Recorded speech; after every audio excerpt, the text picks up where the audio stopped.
ಒಂದು ಸಂದರ್ಭದಲ್ಲಿ ಏನಾಗುತ್ತೆ ಅಂದ್ರೆ ಅವರು ಧ್ಯಾನದಲ್ಲಿದ್ದಾಗ ಅವರ ತೊಡೆ ಕೆಳಗಡೆ ಝರಿಗಳು ಹುಳುಗಳು ಕಡಿದು ರಕ್ತ ಹರಿದು ಹೆಪ್ಪುಗಟ್ಟಿಬಿಟ್ಟಿರುತ್ತೆ.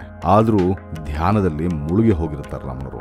ಈ ವಿಷಯ ತಿಳಿದ ವೆಂಕಟಾಚಲಂ ಮೊದಲಿಯರ್ ಎಂಬ ವ್ಯಕ್ತಿ ರಮಣರನ್ನ ಅಲ್ಲಿಂದ ಎಬ್ಬಿಸಿ ಸುಬ್ರಹ್ಮಣ್ಯ ಸ್ವಾಮಿ ದೇವಾಲಯಕ್ಕೆ ಸ್ಥಳಾಂತರಿಸ್ತಾರೆ.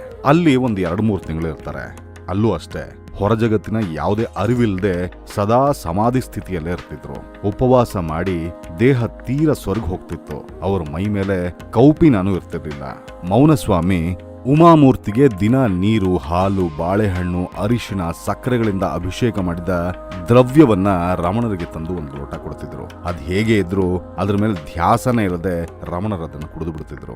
ಇದನ್ನು ಗಮನಿಸಿದ ಒಬ್ಬ ಪೂಜಾರಿ ಶುದ್ಧ ಹಾಲನ್ನೇ ಕೊಡುವ ವ್ಯವಸ್ಥೆ ಮಾಡ್ತಾರೆ. ಸ್ವಲ್ಪ ದಿನಗಳ ನಂತರ ದೇವಾಲಯದ ತೋಟದಲ್ಲಿ ಇನ್ನೊಂದು ಸ್ವಲ್ಪ ದಿವಸ ಅಲ್ಲೇ ಉತ್ಸವ ಕಾಲದಲ್ಲಿ ಬಳಸುವ ವಾಹನಗಳು ನಿಲ್ಲಿಸುವ ಜಾಗದಲ್ಲಿ, ಅದಾದ್ಮೇಲೆ ಮಂಗೈ ಪಿಳ್ಳೆಯಾರ ದೇವಸ್ಥಾನದಲ್ಲಿ ರಮಣರನ್ನ ಇರಿಸಲಾಯಿತು.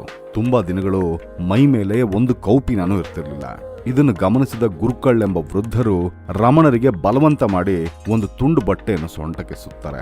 ರಮಣರ ನಿಜವಾದ ಹೆಸರು ಅಲ್ಲಿ ಯಾರಿಗೂ ಗೊತ್ತಿರಲ್ಲ. ಅವರನ್ನು ಎಲ್ಲರೂ ಕರೀತಾ ಇದ್ದಿದ್ದು ಬ್ರಾಹ್ಮಣ ಸ್ವಾಮಿ ಅಂತಾನೆ.